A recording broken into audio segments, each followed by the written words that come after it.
তিনি একমাত্র পারেননি ফুটবলটাকে কথা বলাতে। এক ম্যাচে 23টি গোল করার রেকর্ড রয়েছে তার খেলা দেখলে আপনার মনে হবে ফুটবল খেলা কম, কুমফু ফাইট বেশি। তার স্কিল এবং দক্ষতা এতটাই বেশি ছিল যার কারণে মুগ্ধ হয়েছে গোটা বিশ্বের ফুটবল প্রেমীরা। বলছিলাম ব্রাজিলের কিংবদন্তি ফুটবল প্লেয়ার রোনালদিনহোর কথা। আজকে জানবো এই কিংবদন্তি ফুটবলারের ইতিহাস।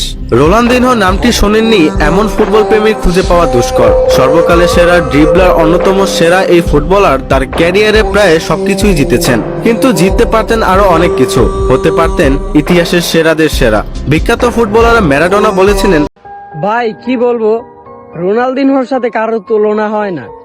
সে যে এক সময়কার একটা তারকা ছিল, এতে কখনো বিপরীতহীন কোনো ভুল নাই। সে যে একটা জিনিস ছিল ভাই।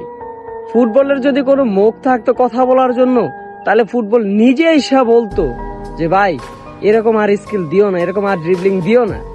ভাই সর্বকালের সেরা যদি কোনো খেলোয়াড় হিসেবে গণ্য করা হয়, তাকে আমি আজও গণ্য করি। কারণ তার স্কিল এবং নিখুঁত পাস আজও আমাকে মুগ্ধ করে। তো তার খেলাগুলা কেমন লাগে তো অবশ্যই কমেন্ট করে জানায় যাবেন, ঠিক আছে?